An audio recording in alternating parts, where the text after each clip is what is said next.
Good evening and welcome to tonight's show. It's a scream. It always is a scream. There's several topics that we cover in depthly on this channel that we follow, and one of them is Scream. And we have different like guest hosts, co-hosts for different things. And I suppose our in-house Scream correspondent is Mark J. Parker of who also is an avid podcaster himself. You can check out his podcast, link down in the description. And we are also joined tonight by Kevin 45, aka Kevin Vonsper. I probably just butchered that last name. Sorry, Kevin. And he has his own podcast as well. He does a Guar podcast, and he has the Von Pod as well. So check that out. We'll put his stuff down in the description as well. And we are here tonight to talk about Scream 6. I have a lot of thoughts.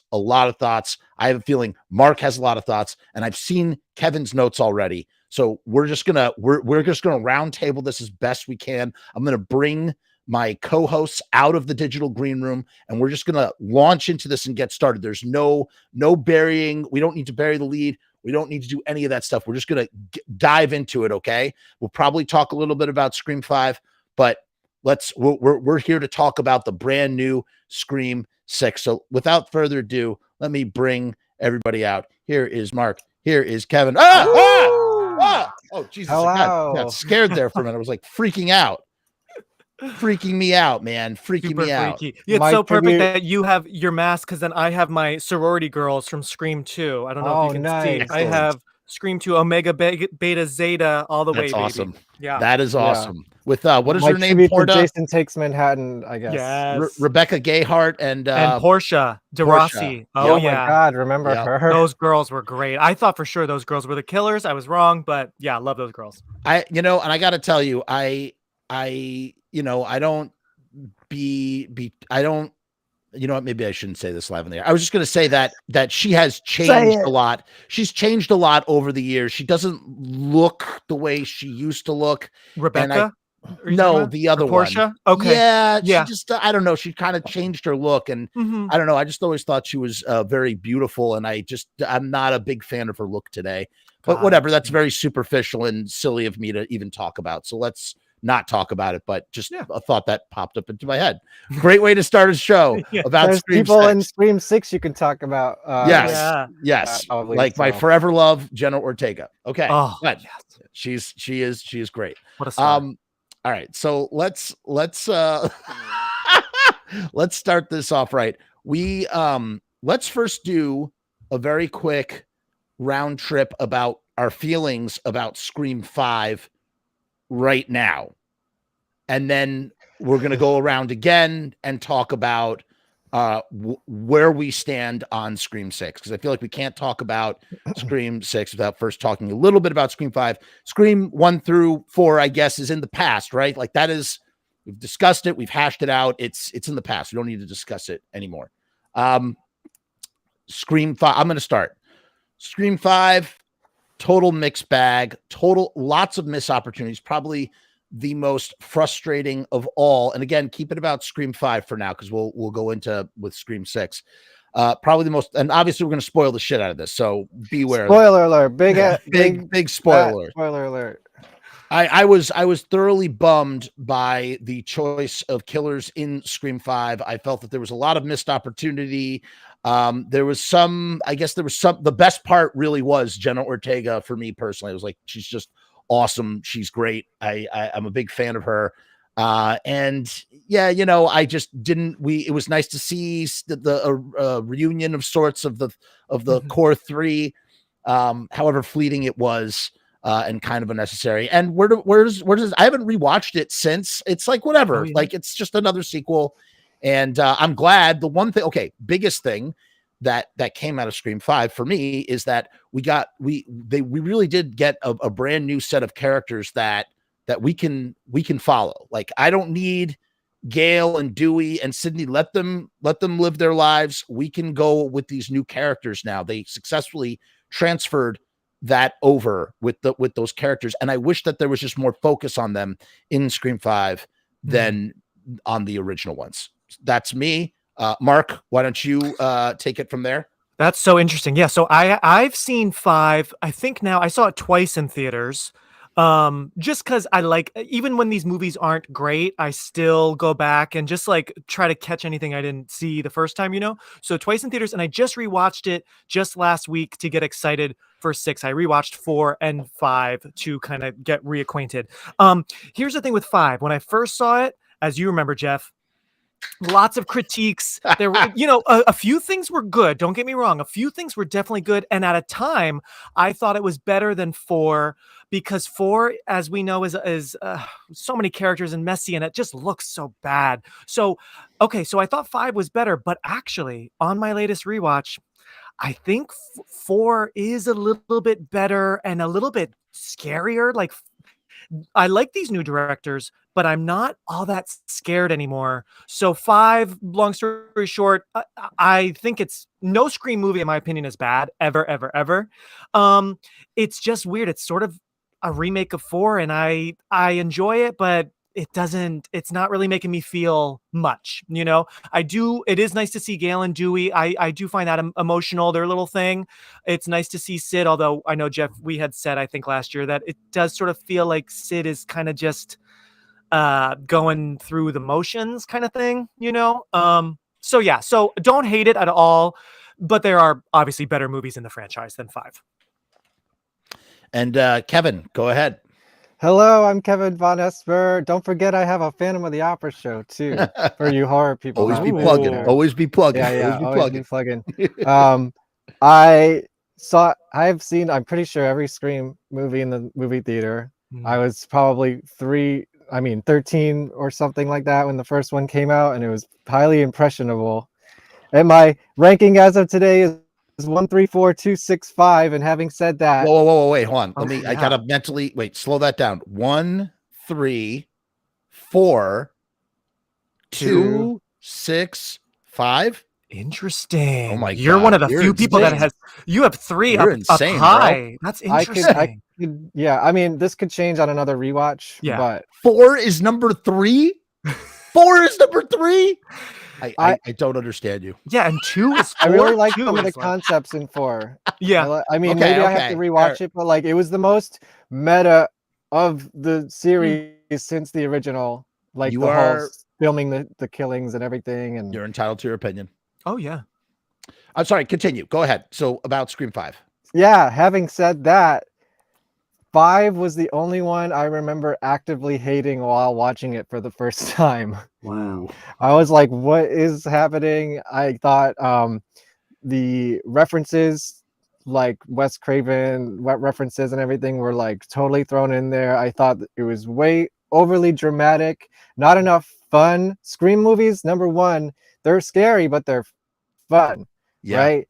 This was all crying people in hospitals. There was no schools. There was like a struggle, like you said, between the new cast and the old cast for attention. There just wasn't enough space for all of them. I felt like, I don't know, it was just blah, totally blah to me. The reveal at the end was kind of like underwhelming. Those motives were underwhelming. And Yeah. most of all, it was all a missed opportunity to like really do a reboot of some sort, and it just fell into like, here's another Scream movie. And yeah, I guess that's how I liked it better. I watched it last week or 2 weeks ago before seeing the new one. I liked it a little bit better knowing that I was going into it, but still last on my ranking. Respect. Oh.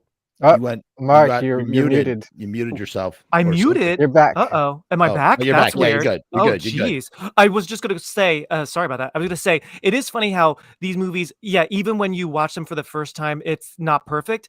Just with time, like 4, I was very hard on. Like, well, that sounds wrong. But no, I mean, I was like, I had problems with 4 on that first viewing at midnight in Times Square on opening night, right? Ooh, nice. But over time, Times Square. Something that's actively missing in this conversation. True. I got a lot to say. No. Sorry, you are right. You are fucking right. Yes. Wait. Let's also go on. Mark, what is your ranking? What is your current ranking? Let's talk about ranking. Point? Yeah. It's so hard for me with this franchise because, Jeff, like, this franchise is just I'll watch Scream 20. I know I'm that idiot, but I really will. So I'd say right now with 6, having seen 6, I think my ranking is still 1 and 2 are pretty much almost tied. Those are my babies. I love them with my full heart. So 1, 2, I guess now 6. Let me think real Whoa. quick. It's hard because 3 I think is messy, but the motive is so solid. So 1, 2, 3, 6, 6, 3, and then 4, 5. So maybe 5 is my last. Oh Yeah. snap! But again, snap. 5 is not awful. It's still it's better than a lot of that shit out there. But what about you, Like Jeff? eating old pizza, right? It's still good. Yeah, kind of totally. thing. I Pizza's love old pizza, pizza. man. Pizza. Yeah. Oh, that goes on it. That should go on a t-shirt. Pizza is pizza. That's a good t-shirt. Welcome to Pizza Punk. Yeah, for Pizza Punk, exactly.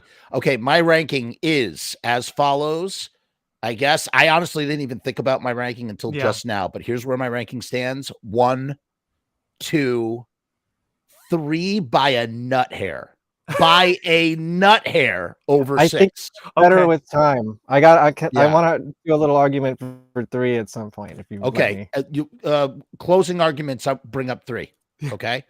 Or when if it naturally fits into the whatever we're talking about at the time. It's up to you. Yeah.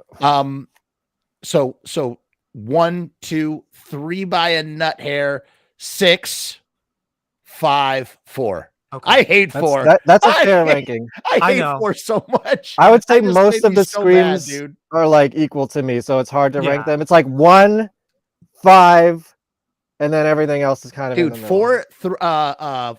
4 and 5 are tied for the bottom, man. Well, they also really are. Just 4 and 5 are almost the exact same movie. I mean, we're in Woodsboro. It's a new class, another new class. There's a party. I mean, they're almost the same movie. But 4, I think I now give a slight edge. And I hear you, Jeff. It's a mess. It's an absolute mess. But at least we got the barn, the Stabathon in the barn. There's some interesting stuff there. And like I said, the Ghostface webcam, actually, webcam. Yeah, like Ghostface. It was pushing the technology. That's what Scream always was supposed to do. Listen, totally. The end, I will say this, and this was great about Scream 4, and this is why Scream 4 is at the bottom for me, because it's like torture. It's torture in that, oh, hey, we're seeing the killer actually like put her plan into place of like stabbing herself, like just all that stuff to like get herself like into the final stages of her plan because she thinks that she's succeeded and whatnot. That was interesting. That was interesting in the same way that the opening of Scream 6 was interesting. But it just they botched the ending and like ruined Scream forever in that you tidied it up so well in Scream 3. But listen, let us move on from we have to put that all to bed. We have to put Scream 5 to bed, and we have to talk about the newest film. And once again, we're just going to go around same way. We're just going to do a cipher initial thoughts. For me personally, I thought this was an incredibly fun, incredibly entertaining movie. Meaning, I got to tell you, I can't remember, maybe not since 1 or 2, was I like at the edge of my seat, like the suspense, like the filmmaking, like the direction, the sequences, the chase sequences, I genuinely was not sure, what was going to happen, and was also kind of disappointed when, certain people seem to bite it and then not bite it. And it's just kind of eye rolling because it's like, part of the thing is there's stakes. Right. But exactly. Stakes. When you kill off one of your characters in your story, it's part of like if someone sacrifices themselves or somebody does something story-wise, that is like you give it gravity. When they're alive again, you take that gravity back. Yep. And you make it all for nothing, which is kind of like sequelization, I guess, in a way. Whereas the earlier like trials and tribulations of Dewey are canceled out by the fact that Dewey dies in Scream 5. So it's kind of like, oh, it's not really a happy ending at the end of Scream 3 because Dewey is going to die in Scream 5. That sucks. So I kind of felt a lot of that while watching Scream 6. The The opening had me so hooked in. I was like, yes, this is what we always needed. We needed things from this POV. I love where it was taking me, and ultimately a really fun, entertaining movie, thrill ride that kept me on the edge of my seat was ultimately fell so flat at the end with the reveal of the killers, who I was just so deflated by that. Oh, wow. And but was left with the shred of hope that they do seem to be setting up, and we could talk more about this later. They do seem to be setting up that Sam is obviously, you know, the killer seed has been planted inside of her, and her Obi-Wan Kenobi like relationship with her psychotic, you know, hallucination of her father. It's her psychotic hallucination of her psychotic father. Yeah.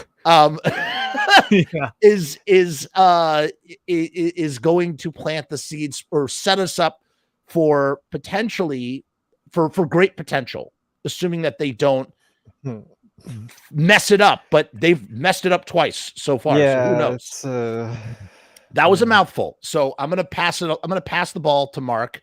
And then, Mark, you pass the ball to Kevin, and we'll just go around. So that way we just organize our things. Go ahead. Yeah. Go ahead. Okay. So opening statements. Gosh. First of all, this movie throws so much at you that I hope I can even remember everything. I just saw this Monday night, 2 nights ago. But right? I mean, you guys probably agree. There is so much going on that, like, I think I remember all of it. Real quick, something I just have to say that I thought of right now. Yes, the whole Billy hallucination thing, it really threw me off in 5. It threw me off hard. I was like, ugh. I've grown to accept it. It's obviously he's back in 6, luckily in a lesser amount. I just don't know why not just make him more blurry and we just hear his voice. I don't know if we really need to see him in HD as a 50-year-old man looking like a teenager. It's still a little like cringy. Elvis in True Romance. Totally.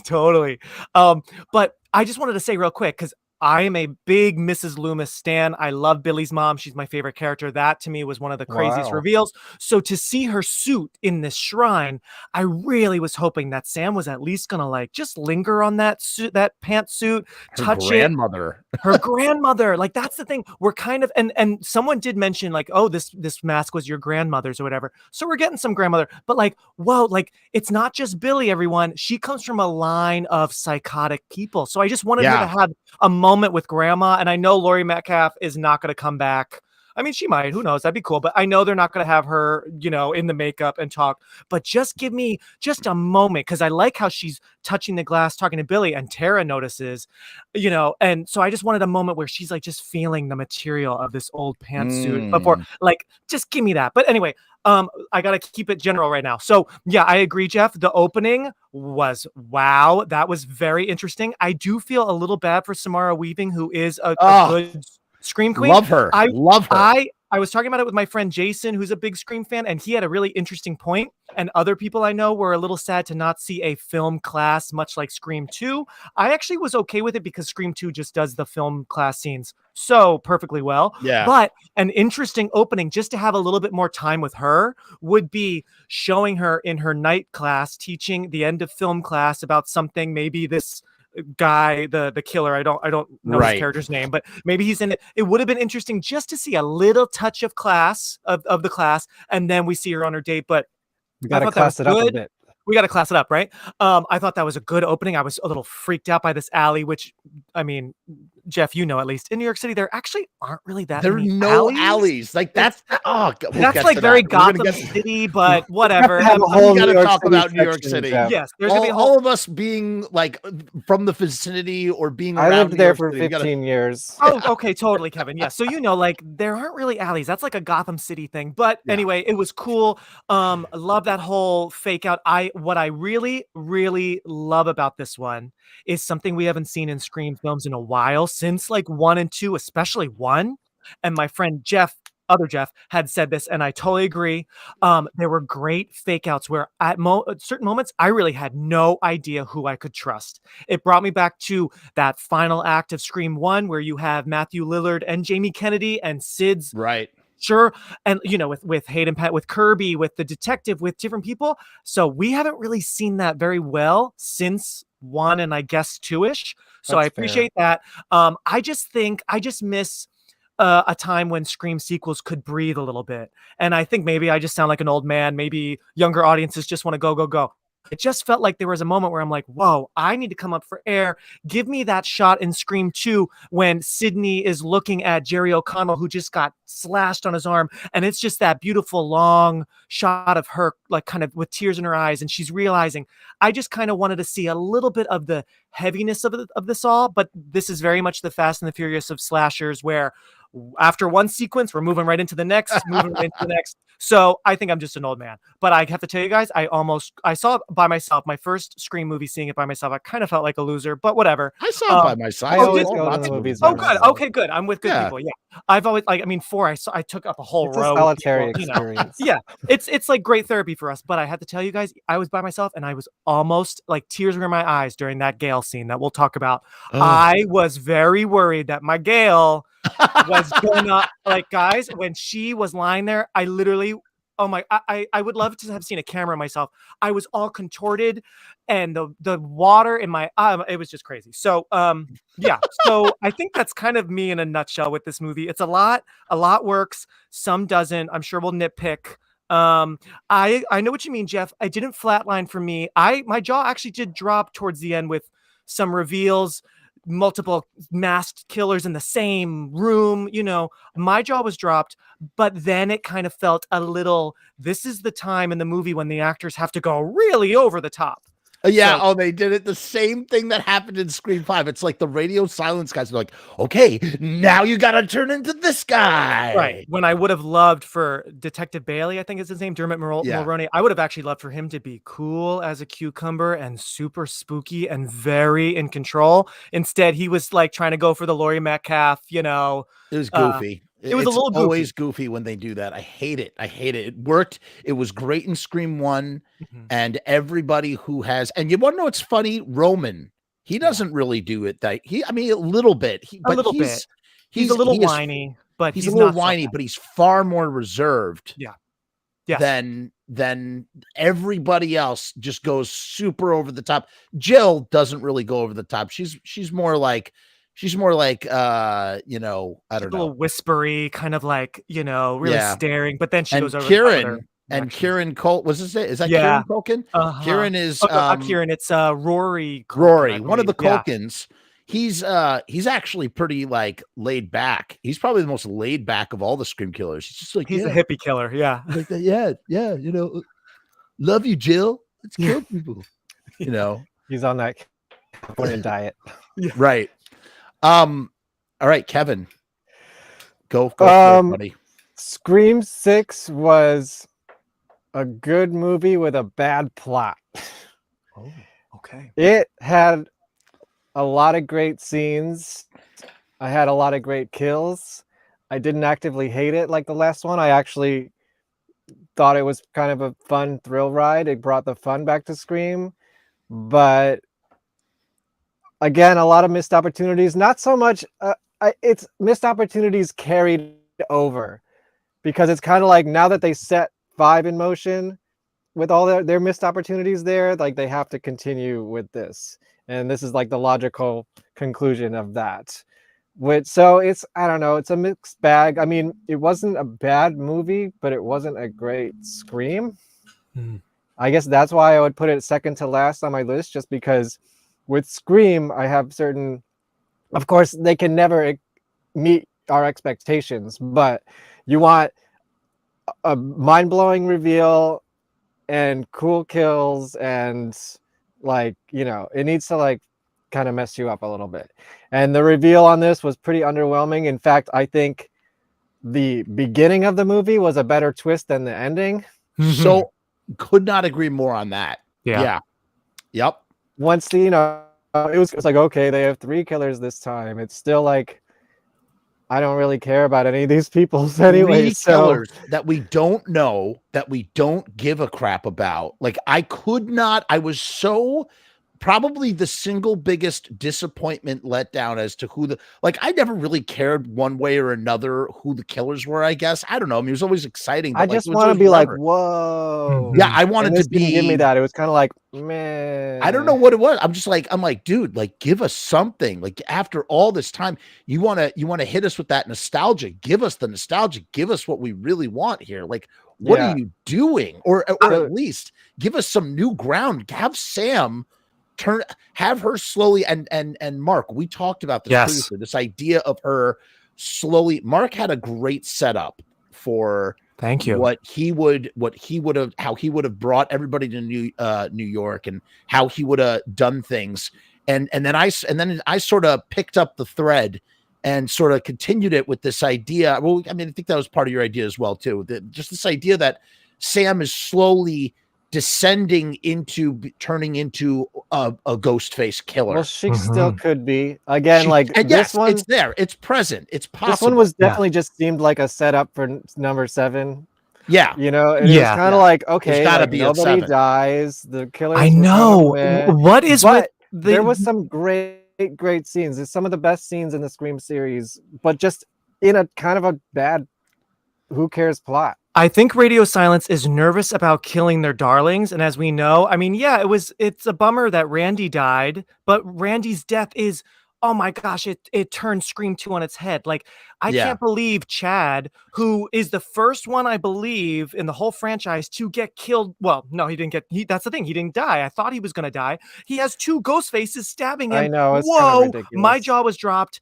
He already, I thought, was going to die on the at the end train of 5. too. It was like, really? Yeah, at the end, she's like running around and skipping around. Like, are you kidding me? They both got really stabbed. They got aired out. And they both friggin' didn't bite it, man. I was kind of like, what? And Mindy's whole subway. I mean, that's a cool scene, and also a totally tricky editing in the trailer, because I thought they all were together, but they're in different trains. That was great. It brought me back to License to Kill. That good, like, fun subway horror stuff. But yeah, I feel like I'm a Mindy stan. I do like her, so I'm okay with her living. But I hate to say, we can't have them both. We can't have both the sidekicks. But I was shipping that hard when they started driving. Yeah, because originally, so it's my understanding in the initial, they kind of turned straight. She was originally her girlfriend, the killer from the first movie, Amber. Was they were together, and then they wrote that out. And then they started doing this thing, and whatever she, whatever her deal is, whatever. But like when we started vibing together, I was about it. I was like, okay, oh yeah, it's all right. And I guess I think it's just so like poetic that he doesn't make it. So now both sisters have had a boyfriend die, you know, and I just also thought it was it's cheesy, but the Radio Silence guys are okay with some cheese, where those early films didn't really have cheese, where Jenna Ortega's crying at the end, like, oh, Chad. And then, hey, we have a live one here. It's like, oh, guys, What is he? He's like the new Dewey now, where he's going to be pincushion twice. And, I don't know. I mean, listen, I gotta say, I did not like Chad in the first movie. I liked him so much more in the second movie. He really the characters were better in this movie because they could breathe a little bit. They could breathe a bit. Although I will say, they didn't have the original characters constricting their airflow. They were actually allowed to move around. Yes, it was nice to see more of them. However, I just think of, I'm sure you guys have seen it. Someone posted somewhere like the amount of screen time all the characters have had in past films. Oh, and I didn't do that. I'll send it to you if I find it. Wait. I'm going to look for it right now. Keep talking. Yeah, Sorry. It's very interesting to see, for example, and I know we don't want to talk too much about past films, but it's very interesting. Neve Campbell was in the Scream 1 the most, even though she's very much still the star of 2, and 3 and 4 a little bit less, but 1 she's in a lot, and 2 it's definitely less. And I do kind of wish, and I think what we're all agreeing on with the killers and the side characters, these new characters that you barely even really get to meet, I do think we spent too much time with Sam and Tara, especially Sam. in 6. I think, yeah, we get They it. messed She's up our not lead. making Tara the lead girl. After, I know, but Tara they- definitely Oh. they're equal She- now. I mean, they're like, what? They didn't know that glow up was gonna like I be know, so. but she's been excellent for a quick. long time. You know? That poster placement said everything that it needed to say. The way that they switched out, and I got to tell you, I really did not like Sam in the first movie, and I liked her a lot didn't care more much in the for her second. I either. didn't care about her at all. I liked her a lot more in the second movie. In this movie, I liked her Yeah. a lot more. But it's funny that like they switched. It's really her movie. It's more her movie than it is Tara's movie. But on the poster, they have Tara on. They have Jenna Ortega on the left side of the poster. Yeah, You know, Equal. because she's blown up a little Mhm. bit, and I have a A feeling, lot. you know, if they're going to play their cards right, they will make that next film just about these two sisters. You got this Shakespearean conflict going on. We're separated by, you know, there's a biological divide between us. Your father is a killer, and you clearly have inherited his, you know, his vice of killing, or whatever you want to call it. And I am not like that at all. I'm on the opposite side of that coin. And, you know, it's going to elicit some sort of civil war. If they were smart, if they really wanted to just like really do it right. So and also because it seems like these new sequels are kind of mirroring the original films, because obviously 6 is like 2, and if 7, I feel like 7 needs to be like 3, where we need to finally friggin' meet their mother. I can't believe we still have not met their mom. that was so stupid that Come they were like, on oh, now. you just like disowned us, like Right. So I was like, I honestly don't think I think it is a writing detail that they just have no answer for, and they're just like, You might be right. And you know what's interesting, Jeff? In that draft of Scream 5 that is online, because I was just reading through it for this teen acting class I'm doing to find some decent scenes, their mom is in the draft. She's in it very little. She's only in 2 scenes. She's drunk. She's mean to Sam. So she was actually a very, very small role in 5 originally. So I wonder if they just cut it to save it for later. But I feel like 7, we should finally meet her. It should be more about her, much like how Scream 3 is about Maureen, brother, sister stuff. Now this time sister stuff. So yeah, I think that could be interesting. And Sam should go to the dark side. And I think her boyfriend, Danny, who survived, he should be our first survivor turned killer. Now that's the other thing too. And again, like I was like, this is why 6 ranks so high for me. Well, yeah, there's that, but like that, his character had me actually like guessing. I'm thinking like, oh, it's gonna be him, or like I could not. They played him so well as he literally could have been or could not have been an accomplice.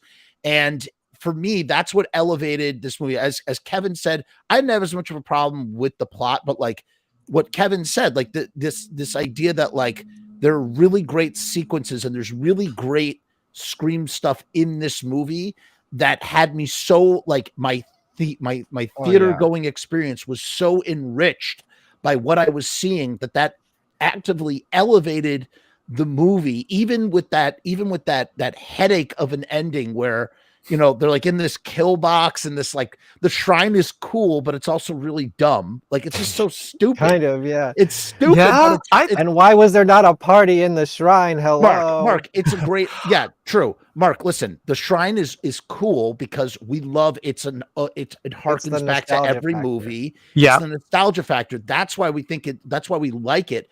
But they didn't do enough with it. Yeah, but the idea of it is There's just like. What? It's just he just has all these like he has all this like evidence that he just put in a museum for his son. Can we talk about the theater? Yeah. So let's talk about it. First of all, what kind of salary is this cop on where he can rent an entire movie theater in New York City in 2023 and pay off all these cops to get like 30 years of evidence and put like 2 kids through college? And probably fund Roman, you know, he was working at a bowling alley last I checked, so he wasn't. Oh yeah, Richie's. So he's probably funding his art career, which I think we should see more of because they tried to make that a thing, and it's like not really a thing yet. And yeah, there's a lot of things in this movie that were just, again, it was a great setup with no payoff. Like okay, you have this museum, but like you don't have people come and see it. Like there's not some like something going on there. That's interesting. I'm so happy, guys. We There's did not no have party. a There's party. no. I'm so You're happy happy. about that? I'm so I wanted happy. more Halloween. Can we talk about Oh. needing more Halloween in this movie? I was well, hold on, surprised that we wait, didn't- hold on, wait. Mark, hold say that what you one. wanted to say about the theater before we move on to the Halloween thing. I don't know, guys. You have me thinking about it, but I loved the theater so much. It was a callback to the I great liked theater stuff in 2. I do agree with you, and I think my biggest issue is a lot of stuff that happens in this movie is so easy. How did these killers get all this legit evidence? And I totally hear you. How did Ghostface get into Gale's beautiful building, which I'm sure has a security, a lobby, doorman? I mean, New York City isn't that hard to get around whatsoever. So a lot of it is so easy that, you know, even when he's standing there behind the redhead, what's her? I don't even remember her name. See, these characters were given such little to do. The daughter, yeah. The daughter, but when he's behind her and boyfriend, you know, that's fun when she's on the phone. But like, oh man, show me that someone. I understand now. We know who the killers are, so I understand how the killer got in. She let him in because she's in on it. However, at the time, I thought, whoa, he's just there. You didn't want to give me some great classic horror, like someone forgot to lock the door, someone didn't even realize the door isn't fully shut in their apartment. Like, give me something where I'm like, oh, you know. So a lot of it's just very easy. So I totally know what you mean, but I thought this showdown in the theater was pretty awesome. I thought the TV Kirby with the TV, I thought was pretty great. I don't know. I was a sucker for all that. I also want to say, going back to the fake out, I don't know about y'all, but when Detective Bailey said to Sam, whoever, like, I found out about Kirby, she hasn't worked for the FBI in 2 months, my jaw dropped. I was like, oh yeah, shit, that was good. That was good. I was like, that was oh good. my Good God, Kirby is Yeah. in on it, because I could totally believe that, because she's all. Yeah. I mean, I don't. Like I no said, it was a disrespect to fun Hayden. ride. It's just like could have been more. Yeah. See, and that's my Mark. Listen. Everything you said is super valid. And by the way, how they could have missed opportunity. Fucking giant wooden crate. Why not screen Richie's movie in the movie theater or something? You know, something that would have been like interesting too. But giant, just something more. Giant, a room full of Ghostface, Ghostface, and some of them are the killer. Come on. Yeah. Giant wooden crate comes to Gale's high-rise apartment, and out pops Ghostface. That's very Leprechaun. Yeah, it is a little Leprechaun. Love it. Yeah, but something, right? Or here's the thing, guys. This body count was so high. This must be I'm sure it's the highest body count. I mean, that original. The kills were great. Were good. It was I think too. I'm one of the only people on Earth. The kills were great, but like it was so violent sometimes that I'm like, okay, this is starting to feel more like the new Halloweens, and that's why I'm haven't actually seen those. So okay, it's those new Halloweens. He's just stabbing people nonstop. That like, yeah, I get it. I guess that's cool, but I don't know if that's Scream for me personally. I don't need the gore, but it's like if you want to add an extra brutality as the sequels go on, at least it helps to harden it up a little bit. And it shows us like, a different through the nose. Oh my God. Well, you know, to go back to what great. To go back to what you were saying about, you know, to I guess to maybe piggyback a little bit of what Kevin was saying as well, in terms of like, yes, the ride is fun, but we arrive at a destination that is so like unfulfilling. It's mediocre. It's just like, I was literally going, who's the killer going to be? Who's the killer going to be? It's got to be something like, what are they going to do here? They're going to do something different, because the opening brought so much goodwill. That opening just opened the door for goodwill for this to be a really just a smash, and then it's like, oh really, it's 3 characters that you introduced in the movie, right? And they're just all like cardboard characters that we've seen from, and I don't believe Scream movies. Those kids can kill a bunch of people. Like they were not. Yeah, they were some scrawny little kids. I liked the girl. I liked her whole like sexual bit, which that was done in Urban Legend, by the way, where like someone like her death, which I thought for sure she was dead when her body was thrown at them. So I was surprised. I liked that fake out, but it was still like, meh. You know, and how they're like, oh, she's having why sex go through all of that But I have to tell you Trouble, guys, just to reveal yourself as a surprise to the people you're gonna kill anyways? Are you kidding me? I know. Yeah, it's like, That's okay. a lot. But I have to say two things I really did not like about this movie, and I found it like again, this isn't really Scream. The weird dead body in the tub in the apartment, like who cares about the redhead's I guess boyfriend who we never meet, never see? Like that to me was very gimmicky.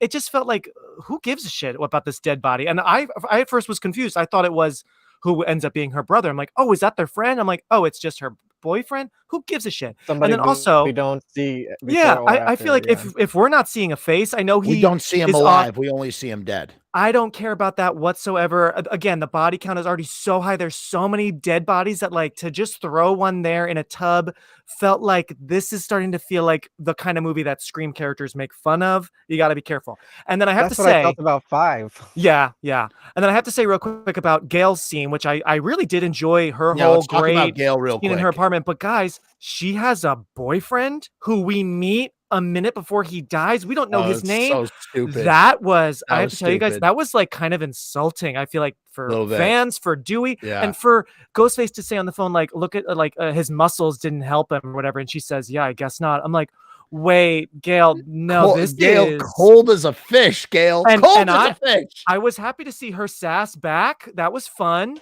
But like she couldn't let him. She didn't want to give him any sort of power. So you could chalk it up to that. But ultimately, Gale is a cold fish. Yeah, she was a cold fish on that level. Listen, I was expecting Gale to bite it, and I was expecting her to die. I was expecting it. I was just like, okay, look, Gale is going to die, and this is the big thing. And honestly, listen, Mark, I know you love Gale. I know she is your number one, but like she should have died. It should have been the end. Yeah, I mean, like my girl from Masters of the Universe. I know, right? Masters. I'm sorry. I think ultimately she should have. If you're gonna bring her back, then you probably should have ended it with her. That line was tremendous. Oh my god! Where she says, "Tell Sidney that he didn't get me." Yeah. And I was like, okay, if that is your death, I am like fully on board with it, because that line was so killer, and she really gives it a good 1-2. She really tries to out escape, outsmart the Ghostface killer, and ultimately they did. Again, it's like, oh, she survived, and they do it like off screen. They didn't know. I don't think they knew. I agree. I think they were like, we'll see. Maybe that's a really interesting theory. Yeah, that's a really interesting theory. He was supposed to die in 1. I mean, but Wes just liked it, right? So, I mean, but that's an interesting theory. Yeah, I did think it was a little lazy or just not creative enough that you're just going to tell us she made it at the hospital. Like, wouldn't it have been badass for her to call someone? She has to survive because she's the executive producer. I know, right? Well, or maybe just fucking report from a fucking gurney and have her pop on a fucking YouTube or a Scream showing her alive doing a report. And I'm so glad you bring that up, Jeff, because in my original idea for my fan fiction for 5, when I was writing out this long outline, it ends like the first one ended with Gale, doing her report, but she has just barely made it. She's helping these people up, and she's doing it on her phone, live streaming to Facebook, whatever. She's saying, "Hey," I just feel like, that would have been pretty badass here, where we actually find out, because the girls, as they have their little moment after everyone's dead except for young boy one, and then Kirby throws the TV on him. But how cool to get a ding ding, and it's Gale's alive. Oh my god, she's live streaming, and it's like they're in this movie theater. I have the exact address. Like, wouldn't that be just a badass way to announce to us Gale didn't die? So I think that's maybe why it feels like maybe she should have just died. But I don't think they would have killed her in a movie that doesn't have Sidney, and we don't really know if we'll ever get Sidney back. I think we will. I hope we will. But I think that would be really bleak for someone like me to kill Gale. And like, I know. I have to say they talk about Sidney more than I thought they would in this film, and I mean that was such a wink at the screen. It was such it was such a shade. I told her not to come. Okay, put that plot line to bed. No, they just said she was like, she's in hiding. She deserves her happy ending, and it's like, dude, for real. Like, first of all, I love that we got 2 back-to-back movies in 2 years with Detective Mark Kincaid mentioned, I name know. dropped. He's got to come back in Obscure cop 7. from- Come on. Yeah, but obscure cop from Scream 3 name dropped twice. 2 movies. Yep. 20 years More after than Roman, I think. Yep, exactly. 20 Yeah. years after he was on screen, that dude's mentioned twice that he has like this whole life with Sydney and kids. That cracked me up, man. Yeah. Wait, I need to But I- piggyback on some things that you guys said. Go ahead. Yes, it's not enough social media. That's like another gripe carrying over from 5. It's like using the technology Where's the and Facebook like Live? Like, where is it? It's or crazy. TikTok. Why isn't Ghostface TikTok, posting pictures and video Right. of like his kills and being like, you're You want never to gonna get find me or meta something? kind of like technology, like number 4. Like you got to utilize social media. The only thing they We were did with it missing was that. like We were that missing girl the who threw TikTok. her soda on her and like started a fight. Yeah. That was like the only thing we saw on it. And 2, how do we have all this Gale Weathers in New York and no subplot about her TV show? Yes, talked about Kevin. this. Yeah. Yes, What is she Kevin. Thank doing? you. Thank you. Hallelujah. Amen. What? We don't even hear about the show. I was like, wait a minute. It's We're crazy. where she lives He's and works. even This is watching her it in number dream. 5. Yes. I thought for sure. And Jeff, you might remember last time we were talking, I was like, I want to see them at her studio. She's got Right. everyone back. That's how they There's get maybe- to New York. It's perfect. Right. And I'm like, Yeah. wait, Nothing so at we're not all? even, we don't even see a poster of her in the subway where they're like, Right. oh God, you can't escape All her. of the- Or hold on a Times second. Square, ad. I'm like, what? So Wait, all of the Times Square? exposition- What? Yeah, I yeah. know. Okay. We're gonna address this right now. Yeah, But before okay. we do, I just want to say all of the exposition in this movie was much like in Scream 5 was terrible. There's so much it's like J.J. Abrams Star Wars Force Awakens level exposition that is just so bad, where we're literally being told things. We're told this whole backstory about Tara's and Sam's mom, about how she disowned them. And it's just like, if you're not going to show it, we don't need to learn about it. Just don't even mention it, because you telling me, not only do I not care, but it's just you are taking away from the sort of the legitimacy of, or the suspension of my disbelief. And part of Scream 6 or Scream 6's marketing campaign and identity is that it's in New York. So New York and Halloween should have been main characters. And the mishandling of New York as a character was so egregious. If you are from the East Coast, if you are from New York, even if you're not, even if you just watch New York in a lot of movies, you would know in 2 seconds. They did not step into New York at all to film this movie. I mean, they were in maybe like a shot of Central some Park. B-roll of like this buildings and maybe. There was some B-roll and that was it. Yeah, dude, the friggin' West Village video. Halloween. Where was the West Village Halloween parade? Thank you. Like that is the parade. Where's the Midnight Rocky Horror Picture Show? Right. Like, where is? You do bring up a good point, Jeff. Yeah, because obviously we know it's set at Halloween time, which Why I are think none of the main characters in costume? I guess they were at the party Halloween. a little bit, Kind of. but weak sauce. What's Super weird weak. is, and something I like about all the movies is we never really know when it takes place. So I thought it was a very bold move to have this set at Halloween, when here's the thing, guys, New York is like always Halloween. People are in costume all the time. And like, that's the thing, seeing some Ghostface people in costume would never have been weird in New York once this news breaks out that, oh my God, someone in a Ghostface outfit, killed someone. I kind of don't think we really needed to even set it at Halloween. But anyway, it's set at Halloween. But if you are going to make that point, make it pay off. Yes. And also tell us, give us a little bit of a army of same with totally. Equally, New York and Halloween were misrepresented. And tell us, what day is it? Because if it's set around Halloween, is it the weekend before Halloween? So it's like October 28th? Yeah, because the Halloween party they went to was not on Halloween. Right. So, why not then, if you're going to set it during Halloween, which is already bold for a movie that was inspired by the movie Halloween, why not take from that movie and tell us, maybe not on screen, but maybe have the friends say, oh God, tomorrow's Halloween. It's going to be even harder to track down Ghostface.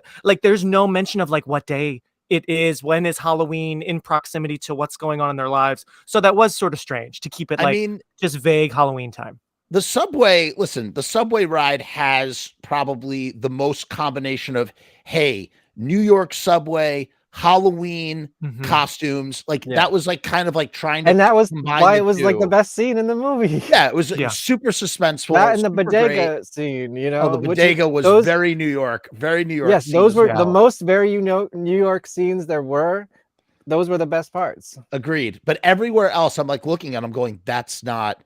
It was almost the opposite of The Dark Knight, which takes place in Chicago. And for some reason, Christopher Nolan was like, yeah, this is Gotham City. And it's like, I was living in Chicago at the time when they were making Dark Knight. I'm like, no, it's not. That is goddamn downtown Chicago, you fool. I'm like, you're just from England. And you just, to you, you're like, oh, look at this exotic city. This could be a real life Gotham. It's like, no, it's not, dude. No, it's not. It's downtown Chicago. And What did you guys? who lives, What did you guys think of the ladder scene? I loved it. loved it. Okay. Loved it. I thought it was great. Again, the Great roller scenes. coaster, Weak plot. just like Yeah. Scream 2, the Scream 2 car crash scene Yeah. where they have to crawl Yes, over Ghostface. Love that. Yes, It was this probably was the that. most suspenseful since then. Yeah. Yeah. Right. So, but the point is that like they really were. So it shows me that these radio silence guys, well, I mean, they have a good track record, and it shows me that they know that they know how to craft a good sequence, and they know how to, write a good They're sequence. good directors. Yeah. But Give them something good to direct. But there were just so many drop balls, so many missed opportunities, so many like mind-boggling. Like we open with following Ghostface home, and then find out he's some like wannabe Ghostface guy or whatever, and that there's an actual like the real Ghostface or whatever is taking out a fake Ghostface, which is kind of like maybe even a little too meta. Because here's the thing. And here's my biggest problem. That though. It was fun. It was good. I'm no problem with it. I kind of was hoping just to throw this in there that they missed a third killer from the film students, and he was going to come back at the end and like mess their stuff up. Oh my god! Can you imagine if one of the killers at the end is someone we've never met? That would be. I know. So strange. That's why we're missing those good classroom scenes. There should have been an opening classroom scene, like you said, and then a post teacher dying classroom scene where you see all these students who could have been suspects. Like, that would have been or interesting. It is weird to have them set in college, but the only real college scene we get besides the party is them and Evil Kitty Music talked about it, like just them on the quad, on campus. Which I gotta add, what's funny for me because it was a bootleg Columbia University, and totally. I used to work at Columbia University. Oh, that's funny. Yeah, I got Columbia. I got Fordham, where I went. Like, definitely felt like Evil Kid. My brother went to Fordham. Oh, cool. Okay, yep. So it felt like that, which I'm cool with. It's fun to see a little bit of the lawn in the city. But yeah, it is interesting. There was, no dorm, no classroom. But again, maybe I think they just thought Scream 2 is pretty perfect, so there's really no need to go back to that. Yeah, but why Scream 2 had like the sorority and like all this college. At least we got the shout out, film, man. It really was. To and Omega. The thing is, but what the problem is too is like here's the thing about college, and this is maybe what's so hard to convey in New York City on Halloween time. College can be really sticky, and you know what else is sticky? Stickers. Riot stickers. Oh wait, I got mine.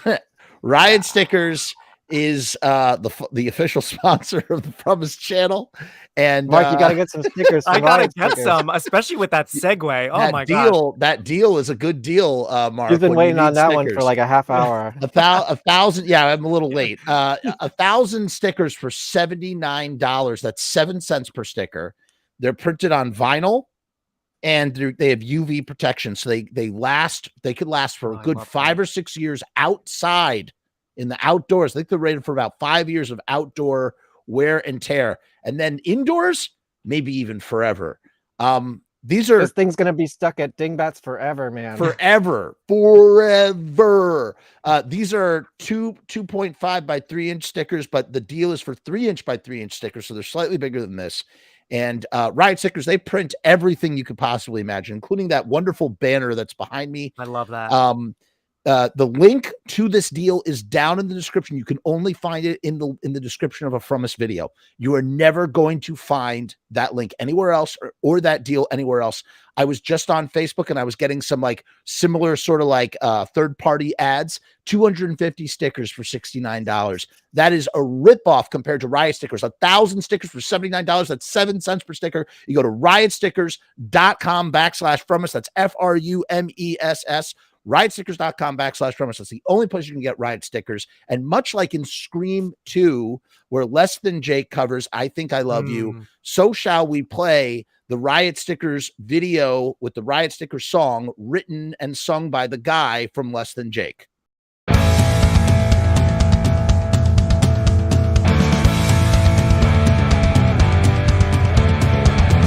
We make stickers, banners, and buttons too, posters and promo cards. There's nothing we can't print for you. From stage backdrops to bass drum heads, we can print on shirts, we can print on hats, we can print on pants. Cheap prices and high quality, quick turnaround times and free shipping. We also offer free artwork support, great customer service, and so much more. RiotStickers.com, Riot Stickers, we are the bomb. RiotStickers.com, Riot Stickers, we are the bomb. RiotStickers.com, Riot Stickers, we are the bomb. RiotStickers.com, Riot Stickers, we are the bomb. Riot Stickers, baby. We are the bomb. We should talk So- about music in Scream 6. Oh, there Yes. you go. But Since we're talking about Less Than Jake. before we do, oh yeah, you know, I got to tell you, man, that the Screams, man, those early Scream soundtracks Oh, are perfection. just the 1 and 2. perfection. Yeah, So 1 and good. 2 are really good, and I don't know, I kind of lost track after that, but 1 and 2 Yeah. really Well, good. 3 was very like Creed and very like Oh, hard, yeah, kind terrible. of dark rock, and you know. But one quick thing I wanted to say Bad about rock. one quick thing I wanted to say about the ladder scene was I did feel like that at least was giving me some New York, because you know you have those weird like Yes. windows into other. Sure. But I just wanted to say real quick that the Annika character, I liked her, but again, it just felt like such a victim. She didn't have much to do by the time she died. Who was she again? She was the girl that died. Yeah, exactly. She, you know, I honestly don't remember. she's a Ghostface, right?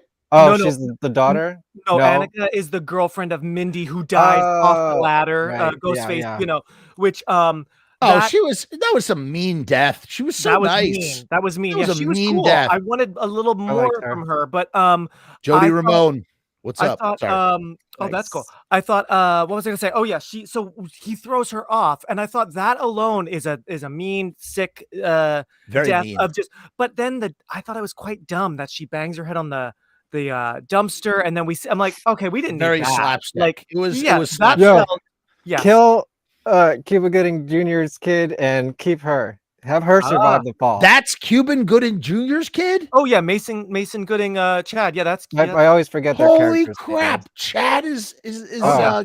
oh wow. Yeah. See, we got a better reveal on this show than in the movie. That's true. And you know, I love that actor, the guy who played the detective. He's great. He's a Dermot great Mulroney. Yeah, I character. thought he was good when he's crying after his daughter died. Yeah, that was good. That was effective. Although I have to say real quick, one thing I don't like about Sam, I know there are a few things in that scene when she's standing outside and he comes out and he's crying and then Gale comes and everything. Sam is smoking a cigarette. And I was like, I don't know about that. Did you guys catch that? You know, I don't even know if I remember seeing Oh, that. I'm pretty but yeah, I sure. remember seeing that. Yeah, and I was just like, oh. After the ladder scene, when the cops were there. Yeah, she's That like, and I seems a get it, little out she's of stressed, place. but I was just like, oh, Sydney would never. But that's just me. Well, Sorry. I don't know. As an ex-smoker, Jeff, can you comment? Would that? Oh yeah, you did smoke, Jeff. Would you do that? I mean, I don't care either way. It's, you know, Yeah. just, you know, it's, it seems It if she didn't- it was didn't smoking, bother I don't me. even remember. Yeah. I don't remember her smoking, but like, you know, like if she was smoking, that does seem like, I don't know. I feel like smoking these She's smoking days the is wrong out thing of in New York place. City. Probably, but Mhm. I think smoking in general in movies just feels very out of place because smoking has really fallen out of Maybe I think that's fashion. probably why they put it in. And that's why it feels maybe if like like I don't even I'm trying to think of any scene in which she smokes. So if she smoked in just one scene, that's like Yeah. that's kind of jarring Yes. and out of place and unexplained. So I It was weird. actually Yeah. I you know, She's again, very distraught and I like, don't know, just weird. I just thought that was weird an corner. interesting time to And show then the us cute that. boyfriend walks up, Yeah. So just let's kind of talk random. about well, so the thing about the boyfriend too is like, so he turns out to be a good guy, and we're left the So far. entire time so far, and we're left the entire time wondering if he is good or bad. And kind of the same thing too with the therapist, who was like kind of like a really a throwaway character that could have been, that was way underutilized. And sort of I didn't believe he would be a Ghostface though. no, of course he's not, not but in he was. shape enough for that. Here's what I was thinking when I was here's what was my thought process while watching the movie, and what I kind of was hoping for, and why I was ultimately let down by what we got with this cop and his two kids being the Ghostface. Because they're like, I'm like, what are you gonna do? You got to do something fresh. They're like, we're gonna give you 3 killers, and it's like, who fucking cares? What I was hoping for was something. I thought we were getting finally what the original version of Scream 3 was, which is because I'm thinking, how on earth you're going to New York City? How on earth are you going to keep this going? Because one of the biggest problems with Scream, and this is, ongoing, and it's like you could argue that Evil Dead has a similar issue in which Ash is the constant in that franchise. It's not the killer, it's the hero, and it's the same thing in Scream. Sydney, she's the constant. Ghostface is this thing that has to keep coming back somehow, and every time it comes back, it's like it becomes less and less plausible. Just as like it would be less and less plausible that when Gale is going into her room for something, I'm going, that better be a gun, because if it is not a gun, I'm gonna like this movie. Like, I'll just write off this movie right now. No way that we're 6 movies deep into Scream and Gale does not keep a gun at her at all times, because for some reason, these victims, these survivors, sorry, let's call them survivors. These survivors are magnets for killers. And it's just so every movie, my suspension of disbelief is always overpowered by my love for Scream. Because in the back of my mind, I'm just going, that is just so ridiculous. It's just so, like, it's far more plausible that Jason or Freddy or whoever has this undying entity has come back once again to do his undead thing or his thing from beyond the grave. Whereas it's like, we've had 6 instances now, 6 instances of this phenomena where where these people have been stalked on 6 separate occasions. You know what I mean? So it's kind of like, who could possibly, and how are you possibly going to keep this going for another movie? Because it made $44 million. It had the biggest opening of any Scream. It's going, sub 7 is coming. We were all suckers here. We were all suckers, but you know what? I want to see now what's going to happen with Sam and Tara. But that's I'll still go opening night to the next one too. Yeah. Yes. Haven't missed one since 97.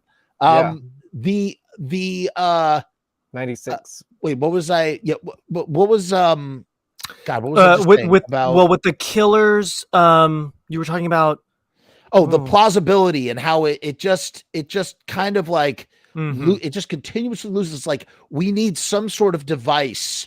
You need to help us perpetuate Ghostface in a renewable way that you can keep doing the sequelitis that you're doing.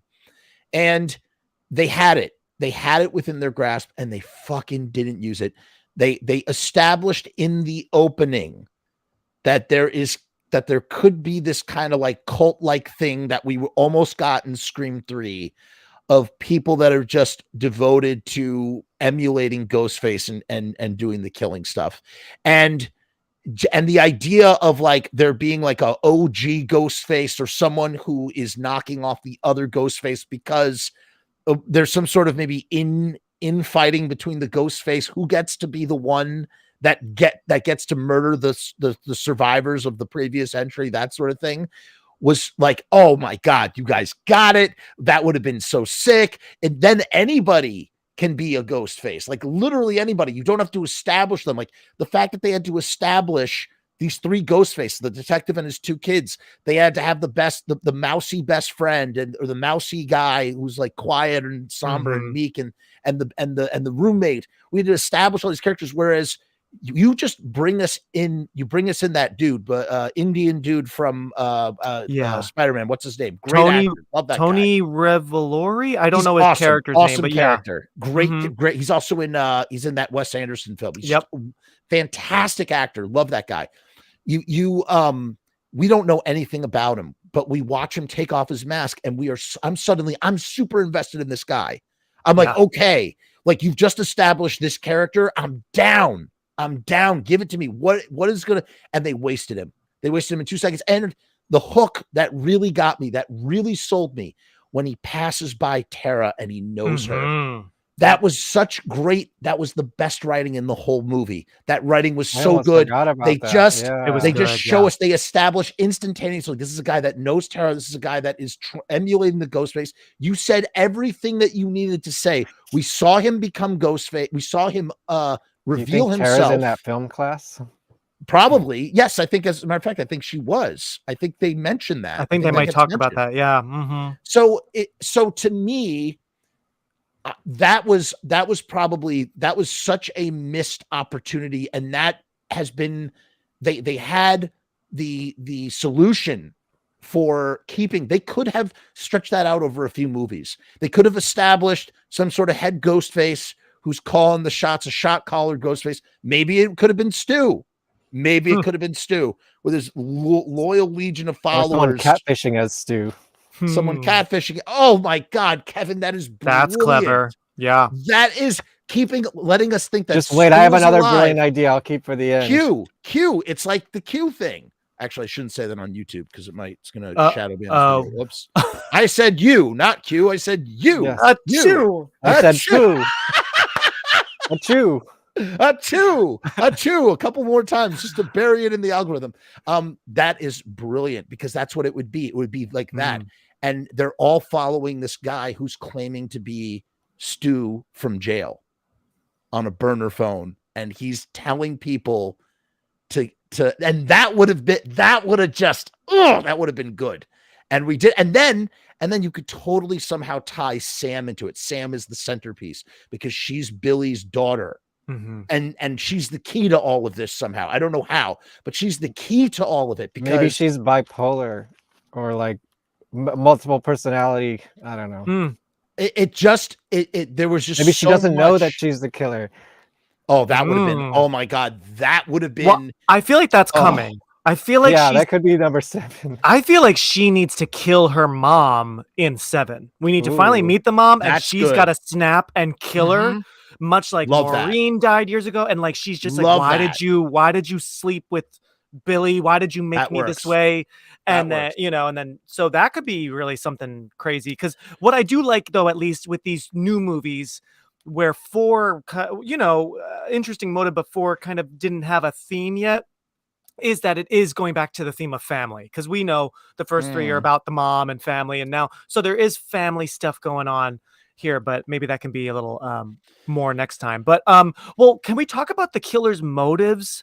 Because I kind of forget them. They're obviously they're Richie's family, so it's there was a lot of that's literally it. You just said said the motive. So they're getting Richie's family, and he was a killer, and you shouldn't have killed the killer who was trying to kill you. Like the thing that I didn't get the most was like they're like, Richie made movies too, and you can kind of see him in the background. Oh yeah, I thought but you that don't was know kind of anything fun. about what he's making. It's never mentioned before or after. It's never displayed. It's like, what is happening, and when do we get to see Richie's movie? And what if he sucks? He kind of did. Those movies look kind of bad. Yeah. But also, it just could have like been blogs.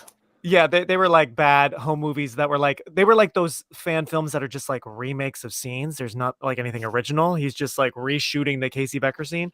Not Um, like your film. oh, thank you. Oh, By the plug, way, plug. quick plug. I do have a new fan film, Your Last Summer, different 90s Congratulate, slasher. So there you go, everyone. But I congratulations. thank you. I kind of liked though showing. I just was happy to not see Stab again. I kind of liked how they were showing these Stab Junior films on the screen. I thought that was kind of interesting, and how when they kill Dermot Mulroney, then it says like directed by Richie Kirsch.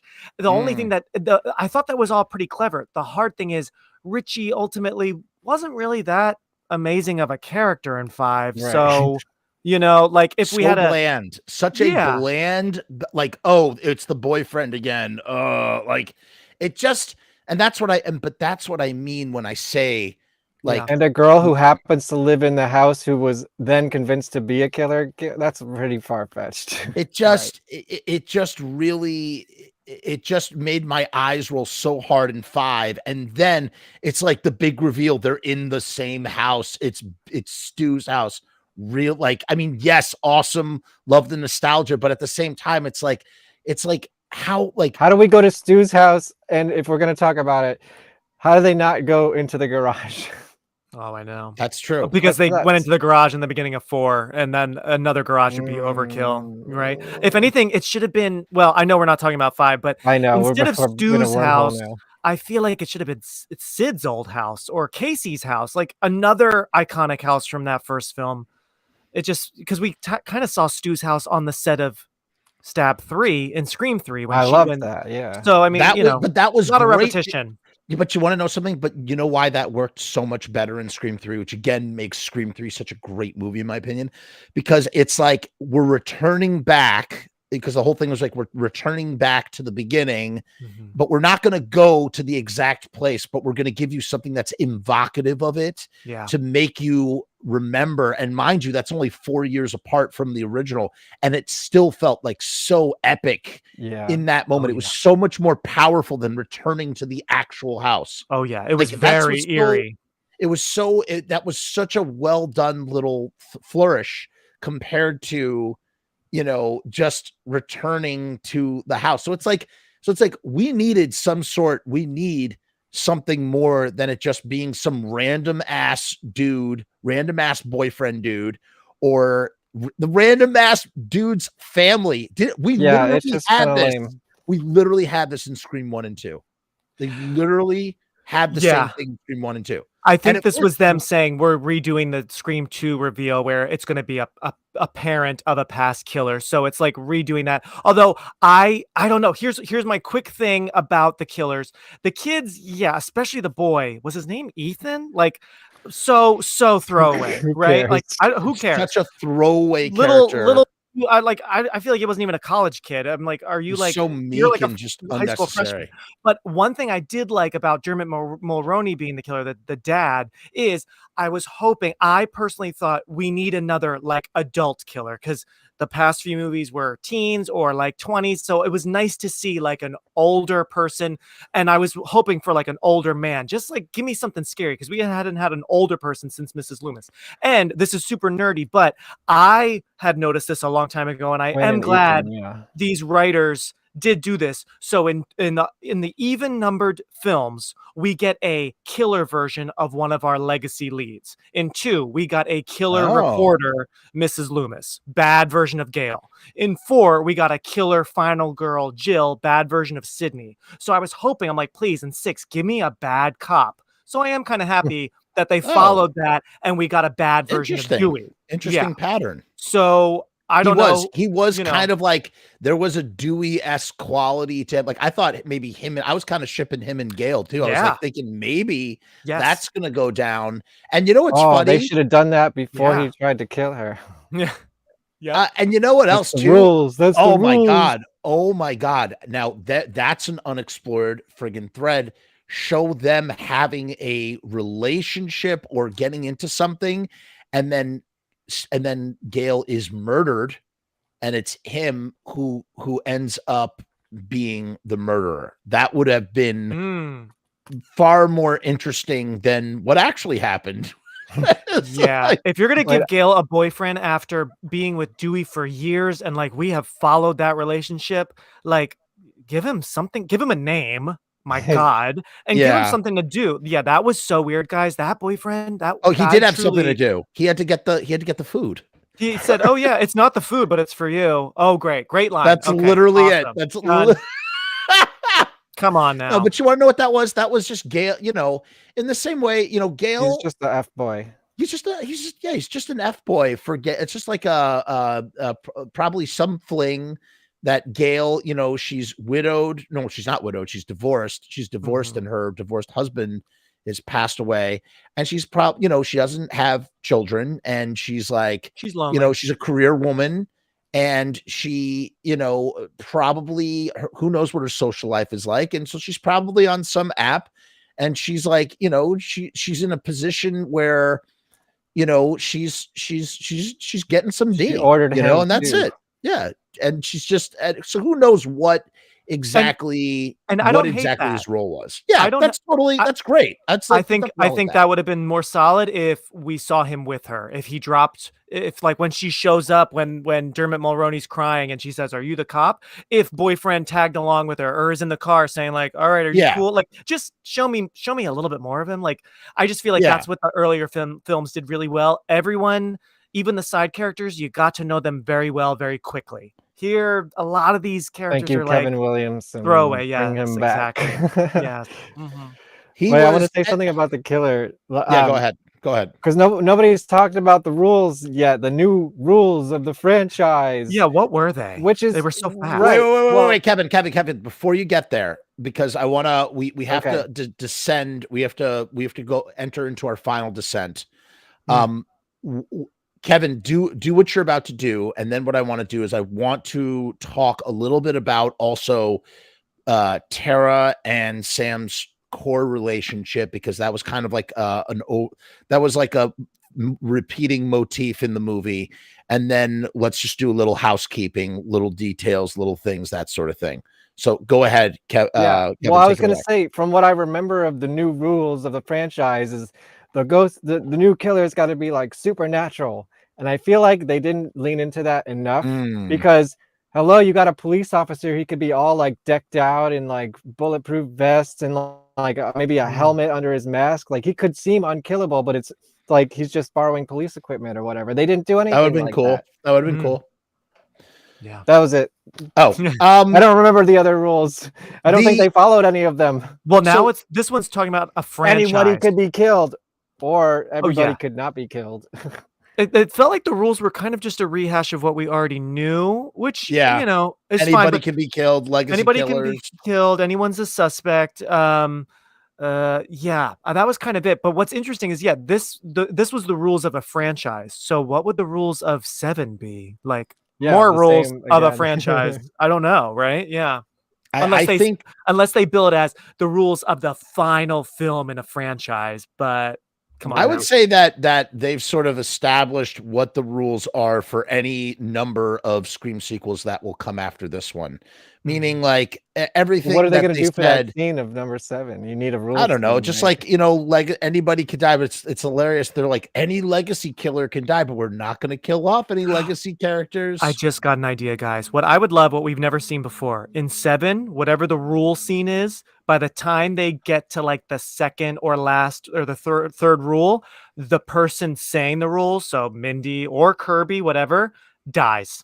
Ghostface pops out and we need to get a death during the rules. There you go. By the way, quick thing about Kirby. I know she's a fan favorite. I know that, especially what do you think for of her? People that are like, it was neat, a total non-factor for me. Like I was like, okay, Kirby's here, whatever. I was never attached to her in the first place, so it wasn't. Yeah, I've only seen probably the least amount of times. Me too. Besides the recent ones, so I kind of don't really remember her much to begin with. She was fun. I did really like her. I definitely thought she was dead, but it was kind of like I didn't really care either way. It was like, okay, that's fine. Whatever. I liked her in this because she's alive. I want to throw her there somewhere. if I couldn't get Sydney, at least I have Kirby, and I thought that was kind of a fun because like I've told you, Jeff, it's always nice to like say hi to your Scream The friends originals again. were funny, Sure. though. You know, so it's nice to say hi to Kirby again. I thought that was kind of cool. I can't really remember how.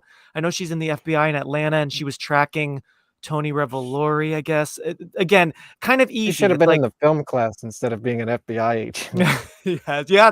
It she would could have be a been, oh yeah, she should have been teacher. totally teaching the film class. Yeah. And, you know, I got to tell you, I know that you guys might have liked this scene. This scene really made me like roll my eyeballs to the back of my head. It was like, we have to have the obligatory, you know, film fan like match off. What's the best movie of this?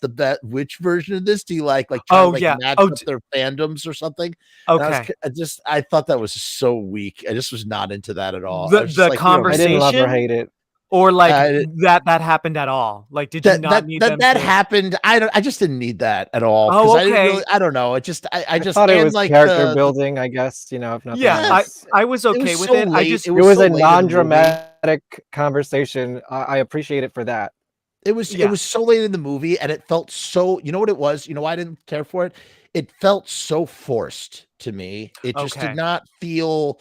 Maybe it was just the execution. I just did not. I was not down with it, and I was just like, "Oh, like okay, we know you're both like I mean, film you're gonna nuts. cut a Great, 2-hour like, movie down 15 minutes. I guess it could have gone. that you could have know. gone. Yeah, That could have gone. I do wish Kirby was in the scene at school. Like Kirby should have sort of been like assigned to them, like to hang out with them or something. So she had a bit Yes! more to do. Yes, And that again, would have that been goes good for Kirby. That would again, have that worked. goes back to 2 because Sid had those 2 security guards assigned to her. So again, it's sort of a nod, but also that way Kirby could have been part of that discussion about the rules with Mindy. There could have been a little bit of like Oh, a yeah. showdown, like a competitive thing, so that later that scene Yes, could have had that more would have been meaning cool. where it's Okay, like, okay, that would have been, but that would have been earned, and that would have worked so much better. It would have been akin to Parker Posey and Courtney Cox in Yeah. Scream 3. Oh, which I is love that so- relationship in that That movie. relationship was so much that would have fun. been really fun if they were more head to head. Yes. just like that rivalry there of like who's the bigger film nut person and that sort of thing, and then like maybe even Kirby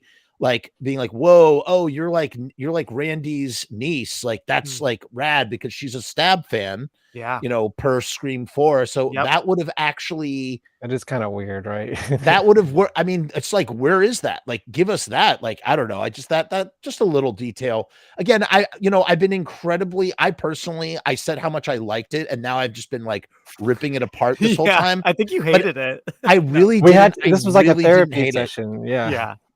I really didn't hate it. I really did enjoy it. I really truly was super entertained. I think it's gonna depend on number 7 to see how this one lives on in the future. Like Yeah, how this one probably. ages is gonna depend on what they do with it. I just, you want to know what it is? It's just that I was really rooting for this. I was really rooting for this in that like my expectations were low, but it's like I want them to, I wanted them to succeed. Like I don't know. I just wanted it to do well, and It did well. it did. And not only did it do well, but like again, But in the I court was, of popular opinion, I think I it was even did well entertained. there too. Yeah. It did. Mhm. It absolutely. People are loving it and on board with all the new characters they have. So what's funny is they've bridged the gap. We don't need the legacy characters anymore. We have the new characters, but they have not yet established. They have the ability to establish, as we've talked about. They have not yet established Ghostface in a meaningful way that they can carry for sequels to come. And they could do that with Sam, as we discussed. So yeah. yes, that is one of many adjectives I would give for Jenna Ortega. Again, Oh my taking note gosh, that yeah. I am I'm a 37-year-old man and she is 20, but I still find her breathtakingly beautiful and just beautiful and talented and awesome, and think she's great. That's She's all. gonna do big things. That one. I really think yeah. she's gonna do big things, and I think in a I'm few years excited she'll get for an Oscar Wednesday already. season 2, you know. she seems yeah. really cool too, man. Like I've watched some interviews, and like she's just like, I don't know, she's like really into horror movies. She seems really well read. She just seems like a cool chick, man. And so I'm really happy for her and all her success. I haven't seen X yet. She's Oh, good. you gotta Actually, see X. I'll be She's honest, great in that. she's probably the most interesting. She's probably the most interesting part of X for me. She's like the only one that has like a very interesting sort She's of got thread. something cool to That's do. all I will Yeah. say. Yeah, and Mhm. I found watch her. it. Yes, I'm a little biased here after everything I just said, but I honestly thought she was the best part of X, in my opinion. She was very good. I mean, and yeah, she had some cool stuff to do for sure. Yeah. But yeah, I like where I see things going is, yeah, we're gonna see a final showdown between Sisters. these two sisters. Oh yeah, and you wanted to talk about their relationship. yeah, well, let's Oh, yeah. real quick, let's just touch about on the relationship. Let's talk about loose ends and we'll wrap it up until next year for Scream 7. That is. Yeah, do we think we're gonna get it next year? Are they gonna? I guess. Well, Yeah. Why? It's the new right? Saw. Why wouldn't they do it? I mean, and- they Right. See how much Yeah. they made at the box office? Just keep Mhm. raking that shit They'll in. just get it ready for much like those first three. They I mean, I probably know, already have a script or like an idea. I'm I sure they have think an idea. I'm calling it right now. We're going to get at least a Scream 7 and possibly even a Scream 8 if Scream 7 does really well. I really think kind so. of hope they. I mean, as much as I'd love to go see Scream every year, I kind of hope they wrap this trilogy up next year, and then they Yeah. wait a Break. while, and then I they have agree. something else. coming up, Yes. which I will go in my. When we close it out, I'll have some opinions on that. So Tara and Sam, what are your guys? I mean, I already kind of said a little bit about what, my thoughts on it. What are you guys, where are you guys feeling Tara and Sam and whatnot? With them, Yeah. Kevin, you want to go first? No, I don't really have much to say about it. Okay. I mean, they are okay. characters, and I'm watching them, and they're okay. And They are characters don't in a know. movie, and Yeah. I was watching them with my eyeballs. like, I don't really have any deep. I just kind of like go with the flow with that. Okay. Yeah. Like it's Yeah, I hear you. I'm basically the same. Go with the flow. I they think. messed up by not having Tara be Sam. That's all I'm saying. Well, I I mean, think Jenna Ortega. Sam's got to get it. She's got to go dark in. I was about to call it 3 in 7 or 3.2, 3-quill. 3.2.0. She's got to go dark and she's got to die. And I think that would be a great way to just switch it up. And now our kind of lead is now, killer victim. And then Tara's like the new, real final girl. I think that's got to happen. I think She's we have obviously the new Sydney. Tara is clearly the new Sydney. I mean, I think they really want She's Melissa a more interesting to character, I think, too. Sam Just to be slightly. like but yeah, she's more interesting. And also, I mean, they're fighting. I mean, both actors are good, don't get me wrong, but they're fighting, when I like their whole struggle in the first half of this movie where Me too. Sam, and it makes a lot of sense to me, which I at least appreciated that. Of course, Sam would be like, I'm living with you in your apartment and like, you can't do that, so I get that. And I loved how Jenna reacted, like you're on top of me. Like you can't, you got to let me go. So that was good. I just think we definitely have was to. great. That was a great line. Great You scene. got to let me go. And then how it comes back. Yes. That was good. That was pretty great. That was a decent callback, yeah. But I think we just got to do more family unraveling in the next one. It's really It just better be good. That's all I care about. It's like I don't really care where you take these characters as long as it's kind of like and blows my mind at the end. I'm okay with keeping it in New York or at least East Coast. Like I don't think we need to go back to as long as they Woodsboro actually right away. film in New York. Yeah, I know, right? So what was I going to say though? Oh, real quick, one thing I noticed to wrap my thoughts up is this not only was obviously this was the first time we didn't have Sid, but even in the finale we didn't have Gale there, which this is the first time in all the films. Neither of those because she was Core supposed to 4. be dead, yeah. Right. So neither of our main women were Or in that Loco. finale, and luckily, and I don't say this disrespectfully because I did miss I always miss Sid, but I didn't miss them in the finale. It felt like we had enough with Sam, Tara, Kirby, the Killers, Chad. Like we had a lot of characters. All in the these finale characters that happened to survive. Yeah. yeah, I know. Oh, you survived? I survived too. Hey. Yeah. There better be some death of these characters in the next. You know what? Clean house.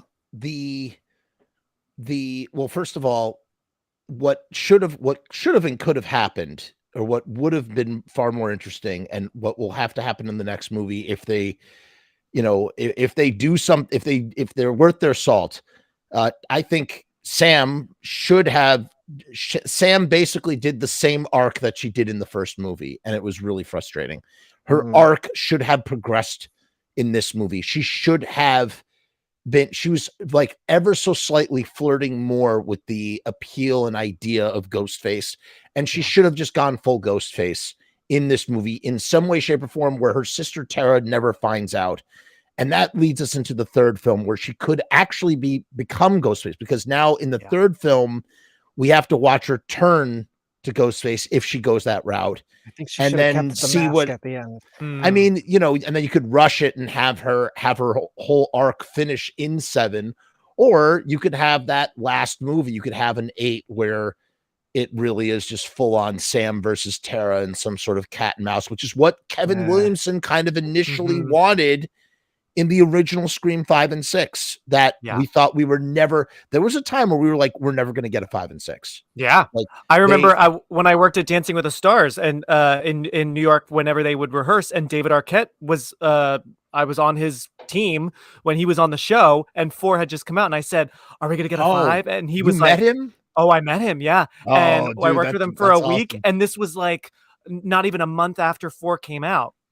And I was like, oh, like, I love you. The movies are great, even though 4 was, you know, I was like, are we going to get a 5? And he looked at me, and I remember he was like, I don't think so. It did not do as well as they wanted. And I was like, oh my God, that's so devastating. Cause it's like, it's devastating, you know, but here we are. See, so here we are. We got up to Scream 6. It may not be what, but that's what I mean. Like, you know, something will have to, they're going to have to explore this area, because what else are they going to do?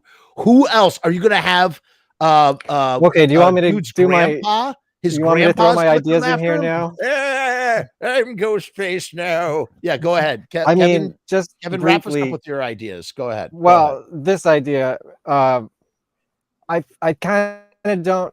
I'll go see 7, but I kind of don't care where they take it, because I feel like I'm going to be let down. I feel like this trilogy, this story, this whole version of Scream universe kind of needs to get wrapped up. And then they got to wait a couple years, at least a couple years, unfortunately.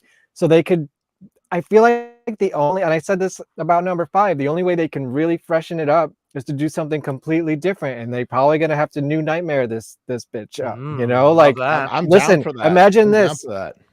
They're making, let's say, in this movie, they're making a new Scream movie, and all the cast members are you know, out and about, and it's kind of like making Stab in 3, but making Scream in the real life, in the real world. I love that. Now, they're on the listen Drew to Barrymore show. There you go. Yeah, they could be on the Drew. Yeah, Drew can be back. Everyone can come back in some way, and then this way, the fans can get what they want. Stu can finally be the killer, and his motive is they killed me off, and Billy gets to come back, and I don't. Fuck you guys.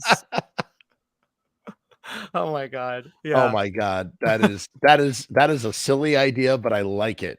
I mean, how do they, like, if they just continue in this universe with these characters, it's gonna get boring. It's already getting boring. Like, they need to do something completely different. They need to switch it up, and that's the only way I can think of doing it. Even though Wes Craven kind of perfected that in New Nightmare, it's still, I can't imagine anything else. I honestly, I think you just need to reboot completely and just start. Yeah, but they tried that with the TV show, and we've already forgotten about that. But you know, I actually enjoyed it, but I don't remember anything about it now. I don't care that much. You know what? It was honestly, like 2 movies attached to it too, I believe. Give it you know, give it a decade or something and let it all rest, and then you literally could bring it back. You could bring it back, and you could just literally. It's got to be a new set of writers and a new direction, though. Like, but these Radio Silence trilogies got to wrap up, do what they're gonna do. You want to know something? I honestly think no, but I think you need to just go back. I know this is going to sound like blasphemy, but like, this is the way it is with any literary characters and how it's going to be, in the sense, you know, you just got to go back and start it over with Billy Loomis and Sidney. Oh, like do a real remake? Just do like a real, I know that sounds blasphemous, but like, you know, divorce yourself a minute from your attachment to the original stuff and just think about it from the sense of like, how are they possibly going to continue this in any sort of way now, let alone scrapping what they have now to start even anew. Look at the Halloween series and how just absolutely jacked up it is as a result of all the ridiculousness that they do. It's like, they would just need to go back and start from the beginning. And obviously that presents its own set of problems, because part of what made Scream work is that we didn't know who the killer was. And so if we know that Billy Loomis Well, here's the other. Yeah, how about this? You remake it, but from the angle where you can take a step back and see Roman masterminding the whole thing from the beginning. Oh that would be like phenomenal. And here's another idea. I would love that. Here's another in-universe idea in my like fan from film. his point of view, from Yeah. Roman's the And you know whole what? show. Here's how from they can Roman's do it. point of view. Yeah. Here's how they could do it without doing a remake is, and I thought maybe they were gonna go into this direction with like what's his name being this filmmaker in this one, Richie, yeah, right? Like, which again is like, where does that plot line go? What if there's leaked footage of all these killings from all the Scream, you know, like what if Roman was there with a video camera in the background somewhere filming stuff from the first movie? You got like the stuff from the fourth movie with the webcam. Like, what if all this leaked footage came out and someone was screening that at the Scream Theater Museum? Hello. You know, like there could be something on that angle, and that could bring it more into the meta, like that internet, actually would have been really social cool media. if that was playing, because amongst all the evidence, because even in 2 there was Gale and Dewey find the videotape of right. like There's all the videos killing. of all these So there's a murders, lot like, of real video life from video of yeah, it. totally, yeah.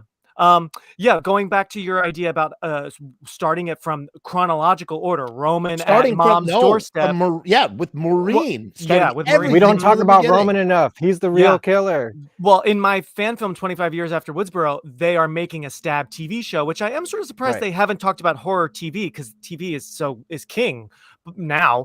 But they talk about how comment on that the story of Stab, the TV series, you know, and again that's kind of making fun of Scream, the TV series, is starting the show with like Maureen opening the door, and it's Roman saying, "Hey mom," and she slams the door in his face. He finds Billy. Like, so I'm all for seeing a version where it's chronological. That whole season starts off with that him befriending Billy. So Billy, it's like Billy and Roman in season 1. Yeah. And then all of a sudden, and then at the end of season 1 is when Billy starts dating. He starts dating Sydney. Maureen is murdered.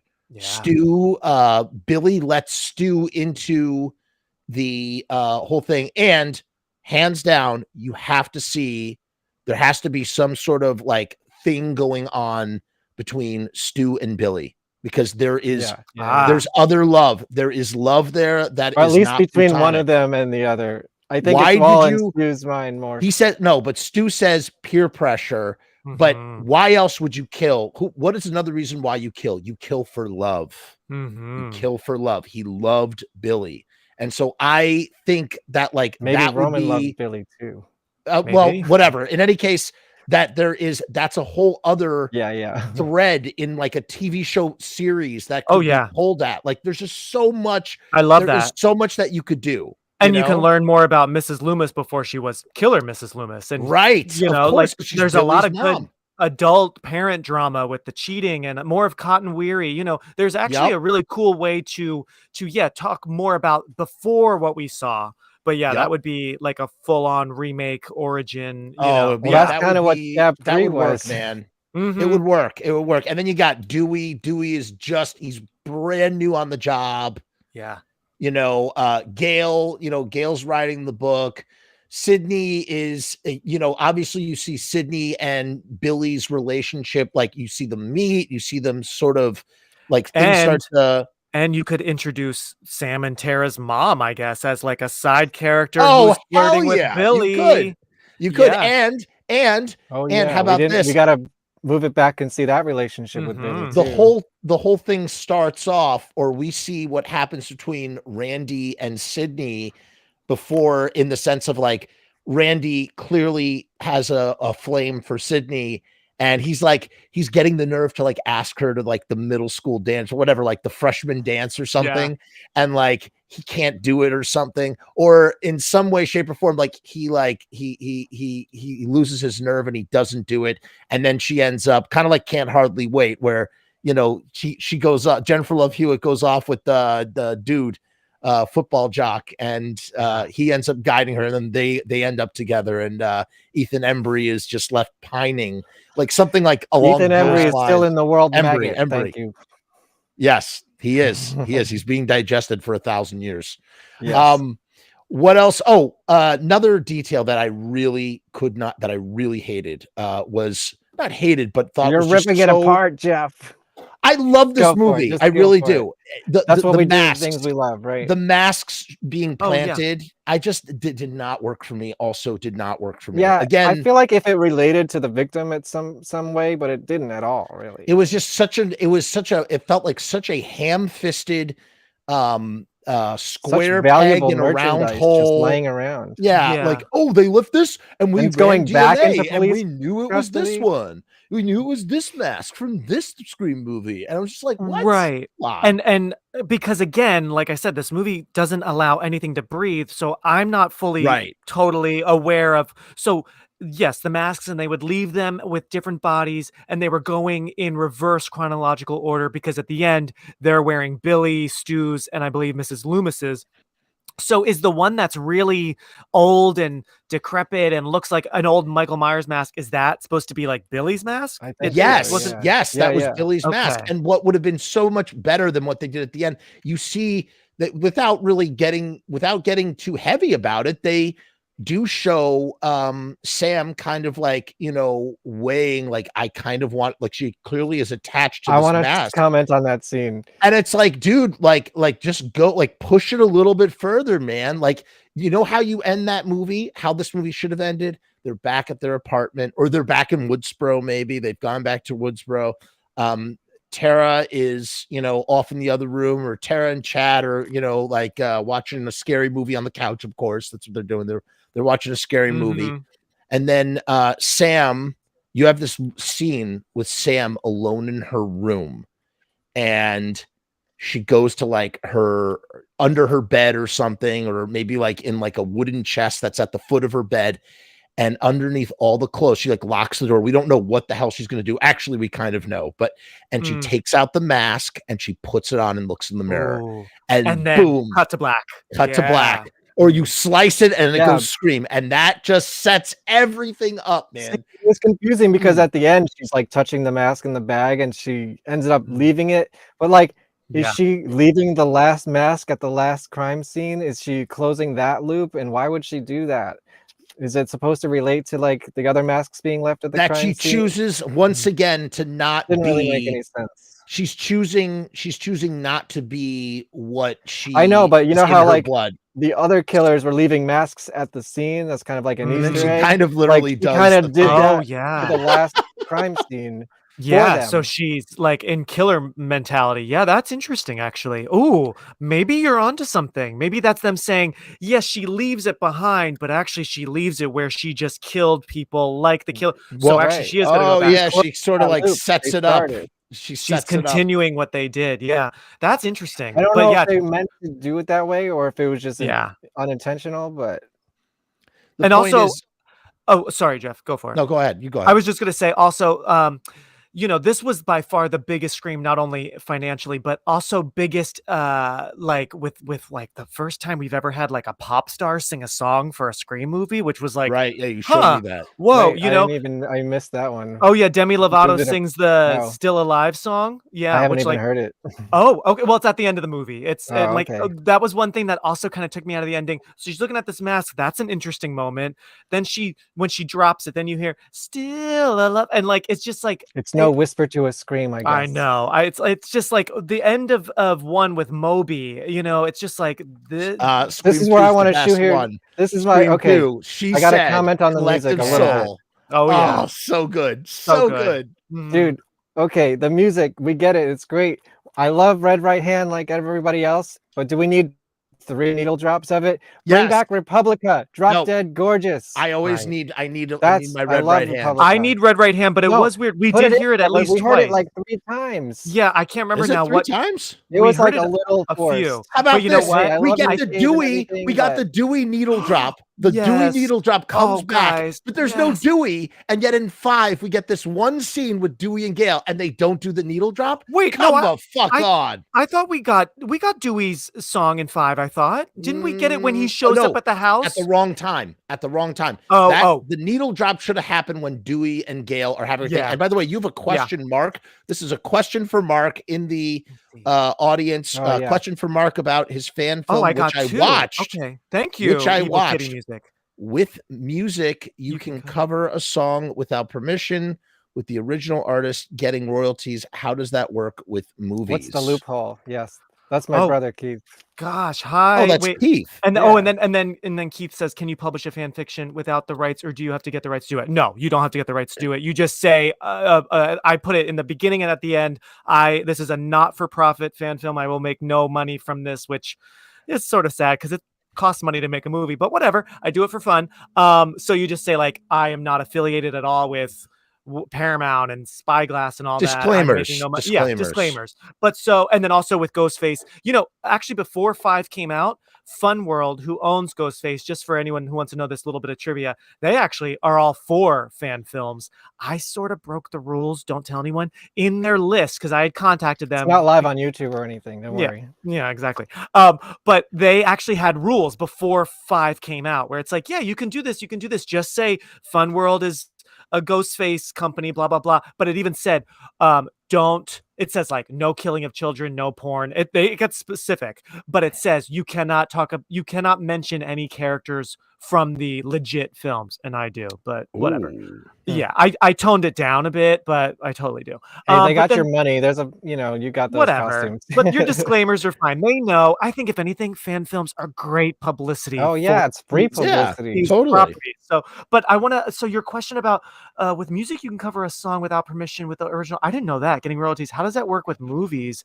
I don't really know. Music, you can cover a song without permission. I'm not sure. Do you guys know? It's like as long as you pay the royalty company, whoever owns the song, you don't need the artist permission. But I guess it's different. Like if you're covering a movie. Did you guys freeze? No, Did I Mark didn't freeze. freeze?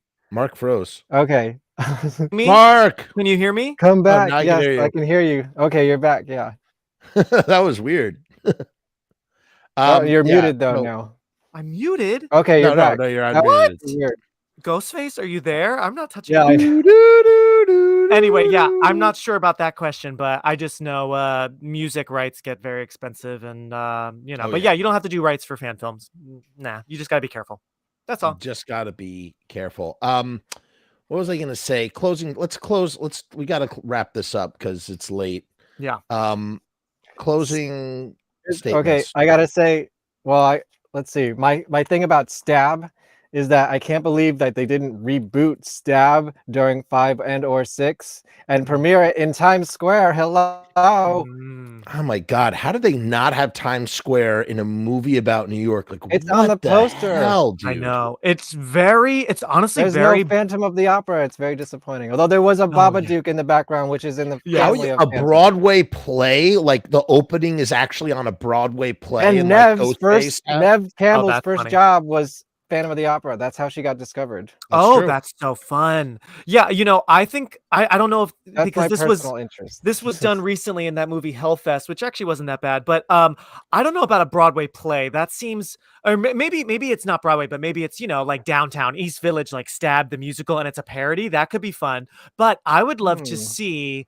And my kind of idea for my own like 5 and 6 would be an opening of people going into a Halloween Horror Nights style Stab, go through these different scenes from all the franchise. That could be something. And that's also talking about everyone's love now for Halloween Horror Nights and that stuff. So that could be a fun thing to do in a future film. But yeah, I agree. It's Halloween again. Yeah, that's true. It has to be Halloween or something. Yeah, but I think it's so bold to not have Times Square. So bold. Not even B-roll. Not even B-roll. Crazy. That was just egregious. Weird. And the Halloween parade. Yeah.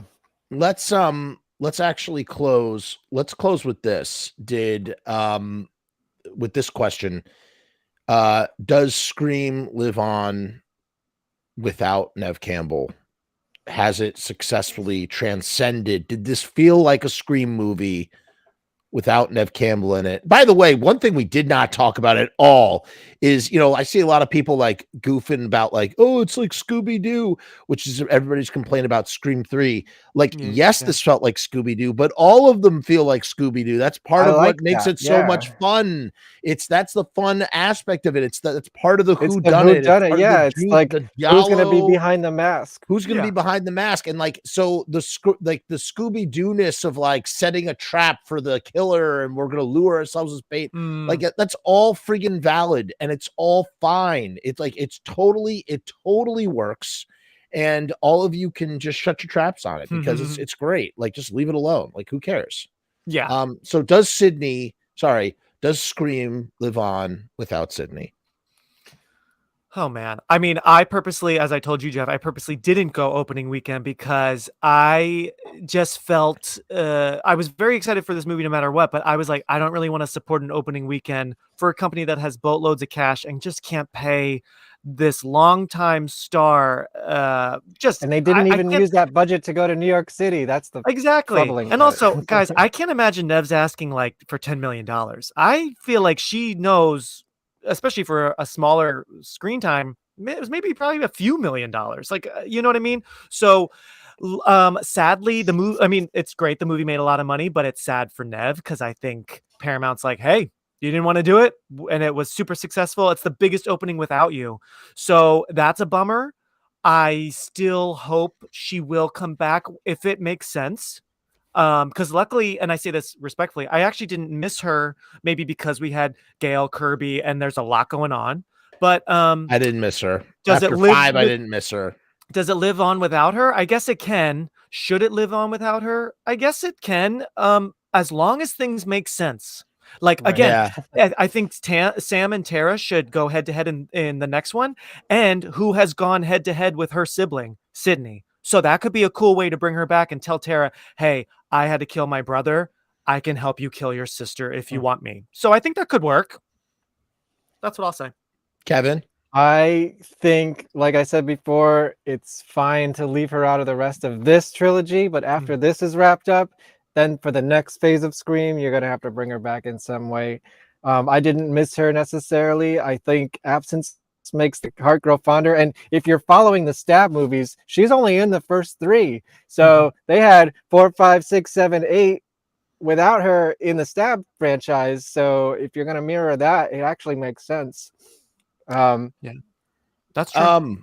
I think Scream can live without Sydney. I've literally beaten this to death in the sense that I talked about, Sydney, Final Girl trilogy, 1, 2, 3, everything after that is whatever. It doesn't matter ultimately. I love that idea of it's almost like leave her out of this because we can come back, we can drop in on her. I think I saw Keith in the comments. It was somebody who mentioned, you could wait another 10, 15 years and then have someone is preying on Sydney's kids who are now teenagers, and Sydney, I like that. Is sort of like in this elder mother sort of role, maybe like an older sort of Ripley sort of situation where she has to, whatever. And enough time might pass where it really feels like super valid to sort of dust her off and bring her out if you're going that route. Ultimately, I think the core of Sam and Tara is going to work or continue to work the way that it has been. It's fine as long as they make it work. Right. I mean, they as long as you follow that thread, which it's like they tread water on these 2 movies. Like, God, she just had this arc in the previous movie. We didn't even talk about we talked a little bit about Billy coming back. It's like, again, that was also so misunderused. It's like, dude, like in part 5, you had it was sort of like a reoccurring thing. And it's like, oh yeah, I forgot. We could just use Billy's ghost, whatever we want. Here he is at the very end. For I gotta say, he had the best line in the whole movie. And I don't know if it was meant to be, and I don't know if this was supposed to be funny, but I was laughing out loud in the theater, and I was the only one when she was looking into his glass case with his mask and his knife and everything, and he's talking to her, and he's like, said something about like, okay, now let's go stab some motherfuckers. I just started laughing out loud. I thought They it are was just the funniest glorifying. thing. They are glorifying a RIPIST and Awesome. serial murdering, like I couldn't psychopathic. stop laughing. He's like, they're like, they've turned him into like, they're like turning him into this like wizard, like after ghost, like anti-hero. Like, what the hell, dude? Like, honestly, what the hell? And obviously it could teeter. It could turn, it could teeter. We'll see. We'll see. I honestly, I think it's going to be back in a year. Again, 44 million opening weekend. It really has shown that it has staying power. You kept your core four alive. Well, they're obviously, they know that they're going to be able to carry it on. And they're thinking, oh, well, you know, we could have Gale back, or maybe we won't. Maybe we'll just have Gale out of the picture too now, and we can spend even less on this one with an even bigger return, because that's how they think. And it's funny, actually, my uncle's childhood best friend is actually the producer of these movies. Roger Birnbaum of Spyglass Entertainment was cool. My who I've never met, but was my uncle's best friend growing up. He knew my grandparents. He was a kid who always came over. They all grew up in Teaneck, New Jersey.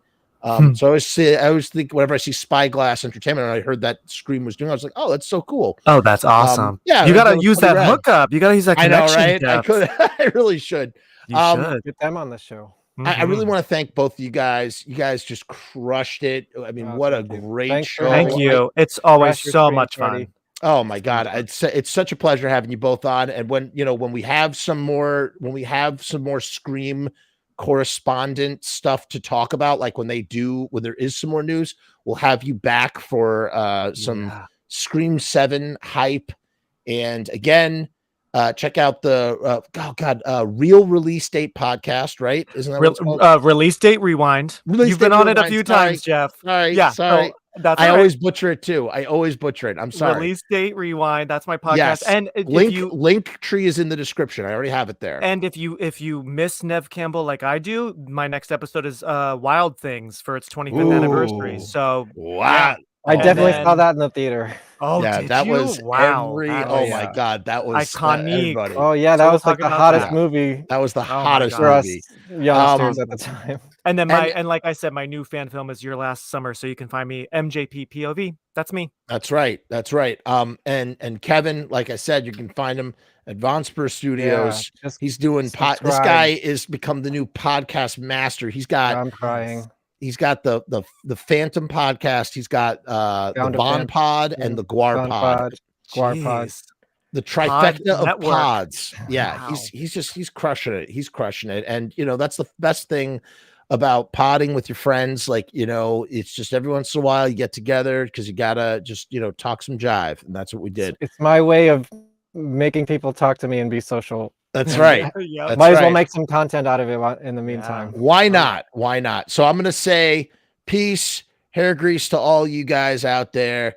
And Scream 3 was ahead of its time. That Weinstein subplot before it came out. It was, yeah. Yes. I'm telling you, when you rewatch that shit, it ages well. And plus, here's the killer for Scream 7. I believe his name was Steve from Scream 3, played by Eric Erath of the band Haunted Garage. Time will tell. We'll see you next time, folks.